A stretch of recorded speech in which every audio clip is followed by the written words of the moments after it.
Thank you for watching this video about developing and managing a successful clinic. In order to develop a successful clinic, the very first thing that you must do is give up the old blame list.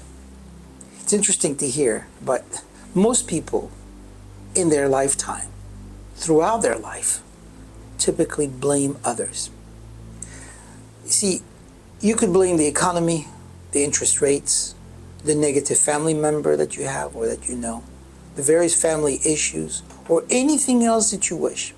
But at the end of the day, if you want to change and become successful and be a business person of your highest level, you're going to have to stop blaming everyone. You must understand that throughout the days and throughout your life, all types of issues are going to come up, and they will challenge you. But it's not what happens that determines the majority part of your future. What happens to all of us. It's what you do about it. If you do something different in your office, such as being more supportive or positive with your staff, allowing them perhaps more opportunities to become better at their job, or changing a simple thing with the same circumstances, everything can become better for you. You can't change circumstances, but you can change yourself. You must know that, and also realize, of course, that what you have today, at this very moment, you've attracted by the person you have become. And it may be tough to accept.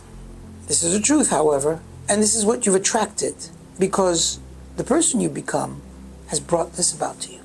See, life is a journey, and it will be filled with twists and turns, high and lows, and moments of triumph and challenges, no matter what. And sometimes it may seem that the odds are stacked up completely against you, but you must somehow respond to adversity in a way that you will define the path so that you can move forward. Whether you're facing personal setbacks, professional challenges, or struggling with negativity, there are steps that you can take to turn your life around. And you can build resilience. You can also cultivate a positive outlook so that you can enjoy practicing as a healthcare practitioner. I'm going to give you some recommendations, and this will hopefully allow you to focus your energy on better healthcare protocols and helping your patients improve outcomes, as I said before, irrespective of who you are. Negativity will creep in your life through various channels, so let's understand that and work around it. And by the way, this could be criticism from others, self-doubt, or unforeseen circumstances. However, how we internalize and respond to negativity is within our control. And we can either embrace positivity in the face of negativity or choose not to be critical and let this well-being be part of the problem. So let's talk about mindful awareness.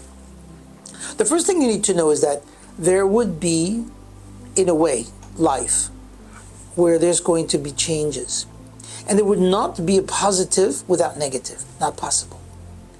It's part of life scenario. But negativity is not to be ignored. It's to be mastered.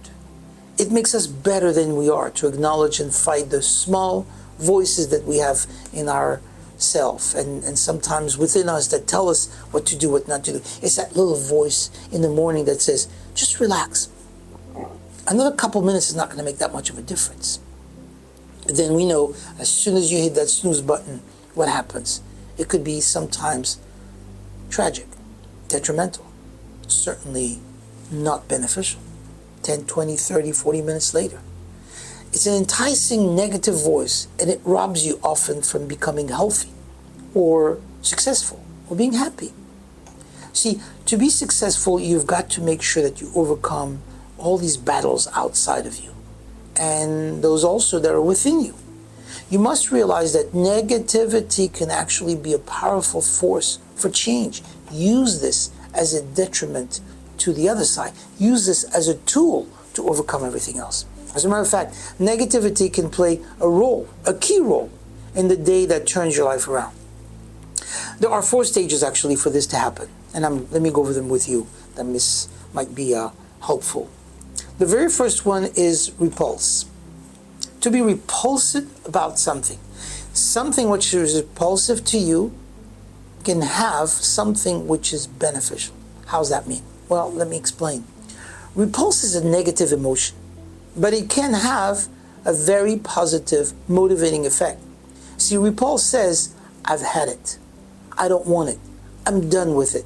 That's what it says. And that's so important to recognize, because this is the day that turns your life around. Think of this. There's a doctor, actually, they come to one of my seminars, and he had been listening to my seminar, and after a few hours of listening to me, he left the seminar and never said anything about it. Several months later, he comes back to the seminar, to another seminar that I was teaching. And he came up to me and he said, last time I heard you speak, and you were talking about procrastinators and, not blaming everybody else and being responsible for what you've done.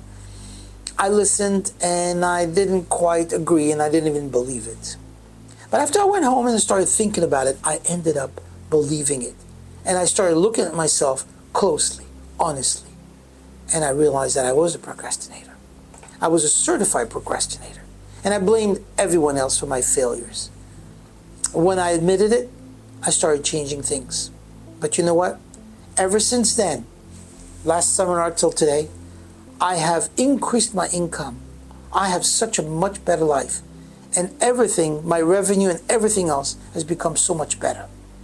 That's the day that you're repulsed at some of the actions and said, this is enough. So here's the next stage, which is life-changing. It's the word decision.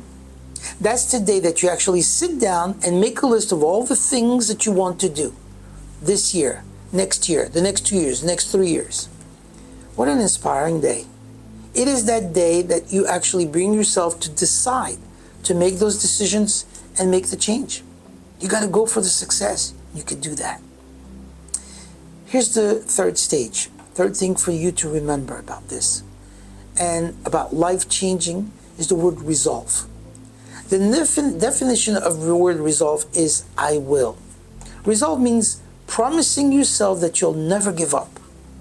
What a powerful word. What a powerful sentence. What a powerful commitment. You can't miss the chances of doing these things. You cannot miss that.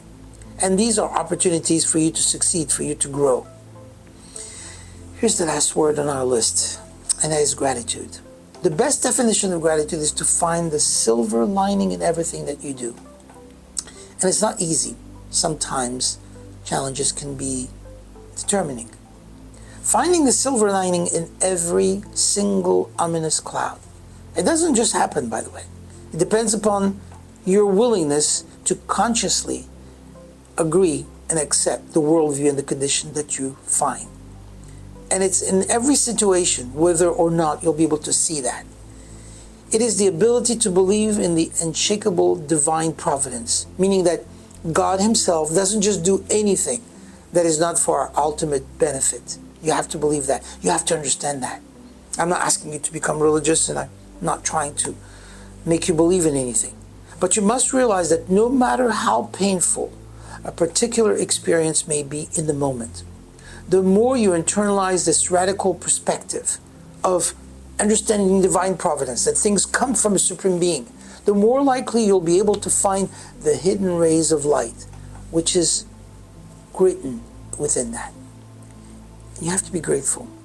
Because even when seemingly random suffering or hardship, God always provides a hidden blessing or potential benefit. And this is within that painful experience. It's important to look at that, because there is a light that guides us at all time. I know it's not so easy to accept, especially in the throes of difficulty. But here's something that's worth noting.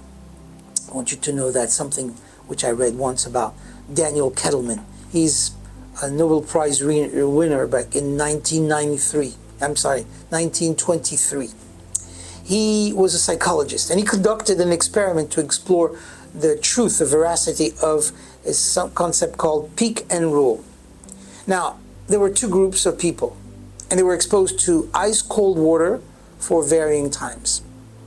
The first group was 60 seconds at 40 degrees water, and the second group was 60 seconds at 40 degrees water. Both of them, 60 seconds, 14 degrees. But on the second group, the water, the cold water, was followed by an additional 30 seconds at 15 degrees. That's all it was. And this slightly warmer difference, the water that was warmer just for that small difference, the second group was overwhelmingly happy, saying that the experience was a lot less painful because their exposure at the end was with a warmer temperature. This is called the piquant rule. You see, to be sure that you're able to achieve your goal, you have to understand what goodness is, gratitude. And with this, you'll be able to appreciate it. I strongly suggest that you acquire a mentor. I have done this, and it's been very successful in my life. I've done it because I realized I needed guidance. With over 1,200 centers throughout the nation, in 45 states, and since 1994, I've been a consultant. I have needed all kinds of information to share with everybody else. I'm not any smarter than you, I want you to know that, but I have a lot more experience, most likely, irrespective of who you are. Not because I believe I am stronger or smarter or better or greater or richer, by no means. Just because I've been in so many places with so many clinics, met so many doctors, and gathered their information, and I became a giver today, sharing with you. And that's what I hope today. This is what I hope with this video, that you have gained that information. A person is most likely to remember an event, as we can see, an experience when a positive ending is the final conclusion.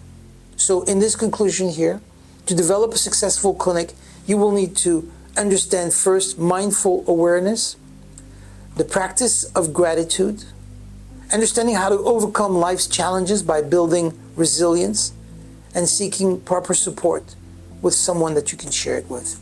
I hope this was beneficial. I really do hope from the bottom of my heart that this helps you become a better doctor, a better person, a greater human being, so that you can contribute to this whole world to make it a better place than when you first got here. I thank you very much, and God bless you.